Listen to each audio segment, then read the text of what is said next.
इतना क्यों नहीं जाने दे रहे आप राहुल गांधी को, अजय राय को, अखिलेश यादव को, समाजवादी पार्टी के नेताओं को, विपक्ष के नेताओं को? संभल क्या छुपा रहे हैं आप वहां पर?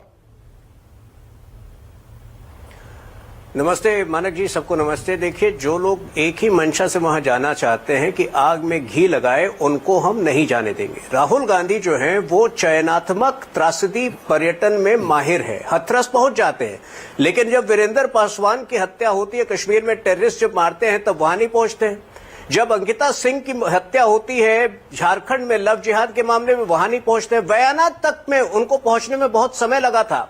जब आरएसएस के सारे कार्यकर्ता, आरएसएस के जो वर्कर्स हैं, 24 घंटे जब फील्ड में रह चुके थे, तब राहुल गांधी दबाव में आकर वयानाड गए थे। तो राहुल गांधी की पूरी राजनीति जो है वो चयनात्मक पर्यटन, त्रासदी पर्यटन की है। और मेरे ख्याल से ऐसी चीजों को इस वक्त संबंध में इसकी इजाजत, अरे बीच में मत बोलिए मैडम, बीच में मत बोलिए। हाँ, वन बाय वन चलिए, बोलिए। जो हाल आपका इस बार लोकसभा और महाराष्ट्र में हुआ है, वो इन्हीं हरकतों के कारण जो है वो बार बार होने वाला है। देखिए, संभल में एक कानूनी प्रक्रिया के तहत, एक संवैधानिक प्रक्रिया के तहत वहां जब कोर्ट ने निर्देश दिया था कि वहां के एक मस्जिद में मुआयना किया जाए, तो वहां पर जो है एक प्रक्रिया के जरिए हो रहा था काम। अगर वहां पर कुछ युवक आके एक पूर्व नियोजित कार्यक्रम के तहत पुलिस पर हमला करे, तो पुलिस का ये दायित्व बनता है कि उनको रोका जाए। और उस प्रोसेस में, उस प्रक्रिया में दुर्भाग्यवश यदि 2 या 3 की हत्या होती है तो बहुत ही दुर्भाग्यवश है, लेकिन उसमें भी बार बार बीच में इनको आदत करने की, ये क्या तरीका है? ये पार्लियामेंट नहीं है। अरे ये पार्लियामेंट नहीं है जिसको आप, ये मानक जी का शो है, ये पार्लियामेंट नहीं है जहां अराजकता फैलाएंगी।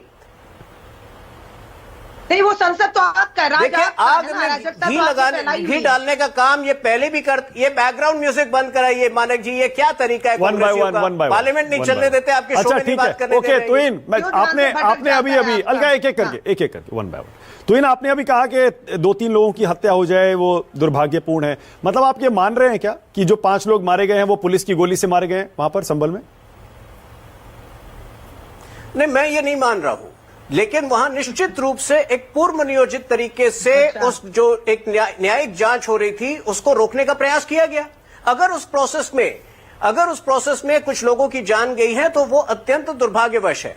अब मैं अगर पार्लियामेंट पे आ जाऊं, आज ये 7वां दिन था। जिस तरह से इन्होंने पार्लियामेंट की गरिमा को कम करने का काम किया है वो अभूतपूर्व है। अदानी अदानी अदानी, अरे अदानी से आप इतने मंत्रमुग्ध हैं कि अदानी से ऊपर सोच ही नहीं पाते। हमने हमेशा कहा है कि कोई ऐसा विषय नहीं है जिस पर हम चर्चा के लिए तैयार नहीं है, लेकिन जिस 267 रूल 67 के तहत ये अभी बहस चाहते हैं पूरे मणिपुर मामले में, ये क्या बैकग्राउंड म्यूजिक चल रहा है मालिक जी? मैं इंपॉर्टेंट बात कह रहा हूं, खत्म करने दीजिए मुझे। रूल 267 को लेकर जो है मणिपुर के विषय पर भी ये रूल 267 हल्का उनको लेट हिम फिनिश, फिर बोलिएगा, मौका दूंगा। रूल 267 के तहत आप 4 घंटे से अधिक आप बहस नहीं कर सकते हैं, और सारे जो बाकी जो विषय है पटल पर उसको आपको अलग रखना पड़ेगा। इसके लिए हम तैयार नहीं है, केवल इसके लिए क्योंकि 16 बिल पास होने हैं सत्र में। कांग्रेस जो है टाइम पास पॉलिटिक्स में यकीन रखती है। कांग्रेस को बिल पास कराने में, कांग्रेस को जो है सदन के कार्य से कोई मतलब नहीं है।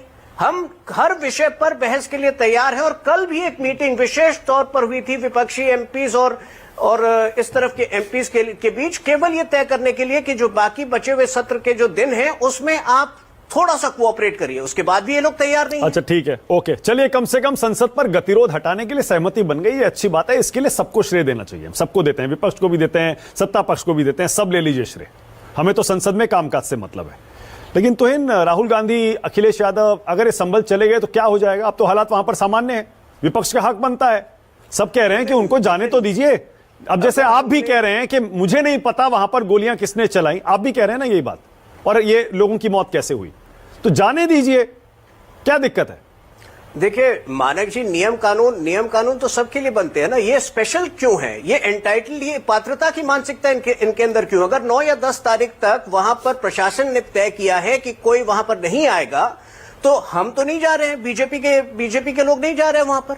हम भी जाकर वहां राजनीति नहीं, बीजेपी के लोग तो इसलिए नहीं जा रहे क्योंकि आपकी सरकार है ना। आवश्यक भाई, जहां विपक्ष में होते हैं, एक मिनट, हल्का 1 सेकंड, हल्का देखिए, 1 सेकंड, देखिए सच, 1 सेकंड रुकिए, 1 सेकंड, देखिए ये सच है। हम भी जानते हैं रूलिंग पार्टी थोड़े अपने स्टेट में जाकर प्रदर्शन करने जाती है, कहीं पे कुछ घटना होती है तो ऑपोजिशन ही जाता है। यूपी में बीजेपी क्यों जाएगी? अपनी नाकामियों अब उसी तरह को हिमाचल में, छुपाना चाह रहा है। पंजाब में, जो मैंने कर्नाटक कहा, में, तेलंगाना में तो कुछ नहीं होगा जाएंगे। तो वहां कांग्रेस नहीं जाएगी, वहां बीजेपी जाएगी।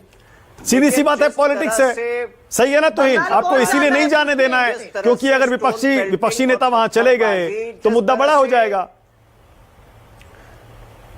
बंगाल ये जाए और लेकिन इन्हें आप रोका कानून जाए वो व्यवस्था को गलत है। देखिए, उसके अनुरूप अगर कानून उत्तर प्रदेश व्यवस्था को में मेंटेन सांप्रदायिक करने के हिंसा लिए हो, अगर 9 या 10 तारीख वहाँ तक शांति। हमने कोई नियम बनाया तो सबके लिए लागू अच्छा, ठीक है, होता ओके, ऑल लेकिन राइट। जिस प्रकार की स्टोन पेल्टिंग कश्मीर में हो रही है, ये विपक्ष का एजेंडा है कि ये स्टोन पेल्टिंग हर जगह पर हो, क्योंकि और कोई इनको तिनके का सहारा अभी चाहिए तो और आपको स्टोन पेल्टिंग चाहिए कि सब पेल्टिंग जगह करके पर बाहर हो, और कर उसको दिया जम्मू रोकना इस वक्त कश्मीर। बहुत जरूरी है। 10 ओके, साल से अलका आप लांबा।